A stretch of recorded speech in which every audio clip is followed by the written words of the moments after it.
Today is Daily Cyber number 39. First, I want to wish you guys a happy Valentine's Day. I know this is probably going out in the morning. What morning is this going to be going out? Wednesday? Yeah, Wednesday morning. So, hopefully you had a great Valentine's Day yesterday. Share it with your loved ones.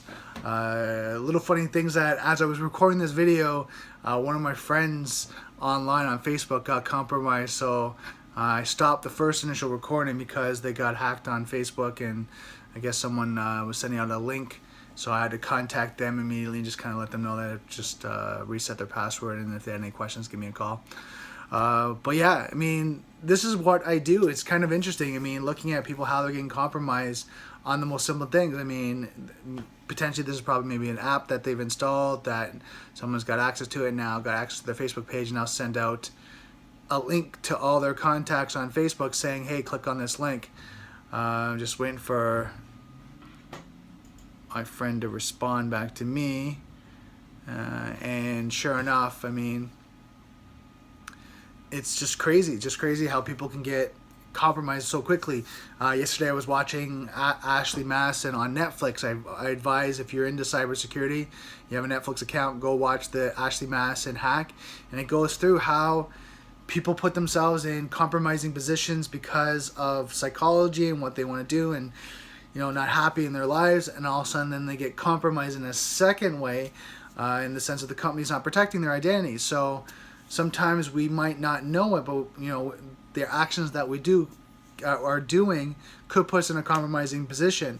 So for example, Ashley Madison is a prime example of this, of an extreme side of people cheating, not happy with relationships, looking at other areas, and then going to a solution, putting themselves out there, and then all of a sudden, because it's taboo and they're not comfortable with it, when they get caught, now it affects their work, their relationship, the people around them.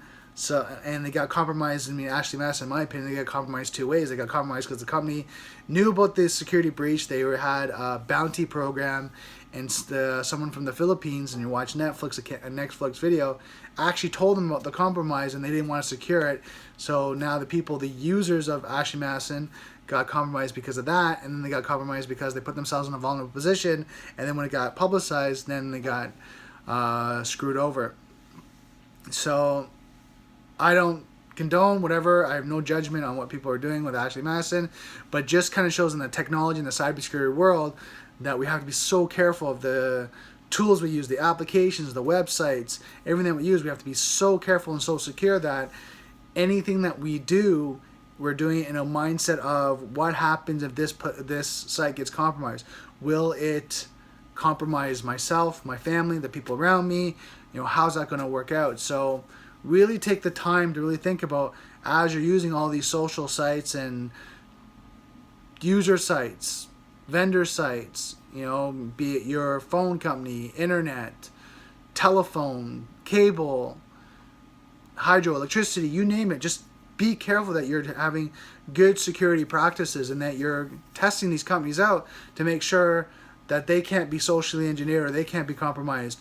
And if it does it affect the rest of the accounts? Making sure you have a password policy that's not same username and password across the whole board, that you're using password 12345, and I'm just using it as an extreme example, but you're not using it for your Facebook, your Twitter, your Amazon account, your service provider. So if it's internet, your telephone, it's all the same username and password across the board.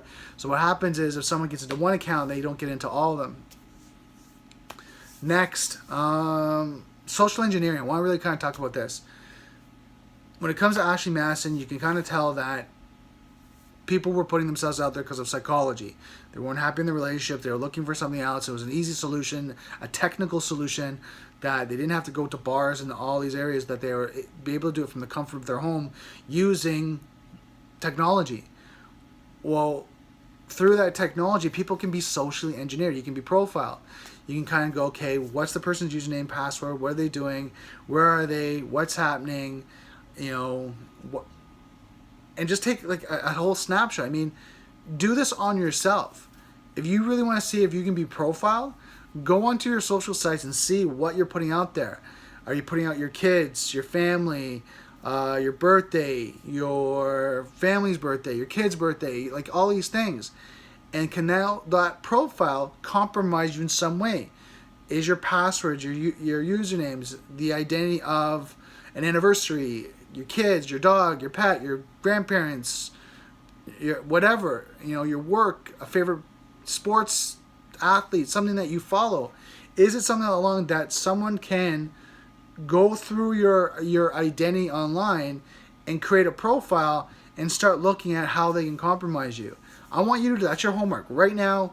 I want you to do that. I want you to write down, okay, I'm going to check all this out. So I'll give you a second. I'm going to check out my Facebook page. I'm going to check out that. I'm going to profile myself. When you're done that, I'm just writing this down. Take your time to write that down. After this video, I want you to go do it. I want you to go and profile yourself and see if you put some information online that can be used to compromise your username, your password, that can be part of your security questions. And when I mean your security questions, think about the questions that you call in. If you validate any of your accounts, are those answers out online?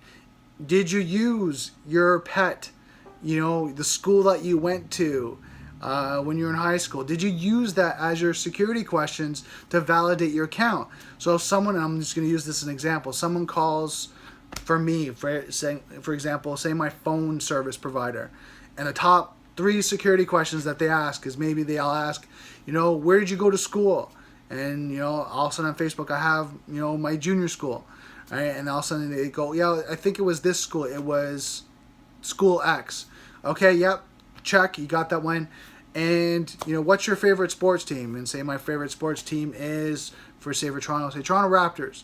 And if anyone knows me, knows that I don't follow sports, so I don't use it, so don't try to compromise me. But say that's it. Say that one question is the Toronto Raptors. So boom, 2.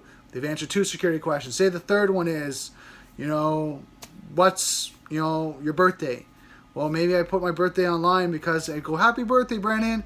And you see the whole stream of birthdays and happy 41st birthday. And they put that out there. Right? And so now you look at the birthday, the date of birth, everything's out there. People are doing that. Now you've got my 3 security questions. Boom, boom, boom. And now, guess what? You're into my service. And now they're saying, okay, well, how can I help you? What can I answer for you? Well, you know what? I want to change the email address. I want to change that credit card on file. What credit card I had on file? And they tell you the last 4 digits. Well, maybe now you've got the last 4 digits of my credit card number. Like all these things. And now you're into my identity. Now you can use that. What password did I use for the last one? Oh yeah, no, I need to reset that one. And now you reset my password and you do all that. But now you have my old password, you have my email address, maybe you have my credit card information, you have my billing address. So now you can move to the next service provider. And now you have even more information. And what happens is this is how people get compromised. So how do you fix this? First and foremost, your security questions. Make sure that your security questions are stuff that you're not putting online that people can easily profile. All right? And I'll give you an example. Not what I use, but I'll give you an example. Say they ask you, okay, well, what's your mother's maiden name? Say, I don't want to use it. I don't want to use my mother's maiden name. I want to use a secure phrase, password, something that no one can guess, something that you wouldn't do. I want to use that for that phrase, okay? What's the second one? Use something completely different, right? Something that, you would not normally do. Normally think of whatever. Completely out of the box. Keep doing that. Make it very complicated and hard, right? Something that you're going to forget. And if you have to write it down in a private book that you keep secure in a safe, do that, all right? Keep all this information. And so what happens is, if I cannot, as an ethical hacker, if I can't look it up, find it online, see that it's something that you read, all that, like you read in a book or whatever that may be, or it's not part of your favorite sports team, you name it, if I can't find it, it makes it extremely hard for me to find. Then now you're more secure.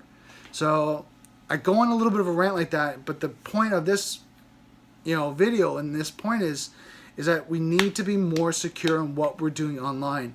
People are getting compromised too much, and it's becoming too easy to get into somebody's account.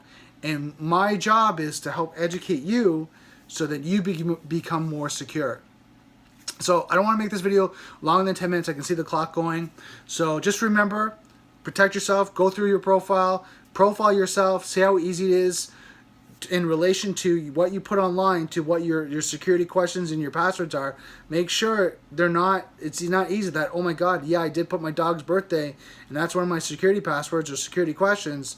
You know, now you got to change it. Change all your security settings, all that, like anything. Make sure you're more secure because you don't want to get compromised. You want to do your best. I know it's a little bit complicated. I understand it's a lot of work, but you want to do more work to make it harder for someone that is unethical, not someone like myself, but someone's unethical who's going to compromise your system and really take advantage of the lack of security, not yourself, but someone else is doing, and compromise them. So my goal, my passion here is to help you secure yourself. So I'm just going to leave you at that. Gotta go. Just remember, software is hackable. Being connected is vulnerable. I'll see you tomorrow.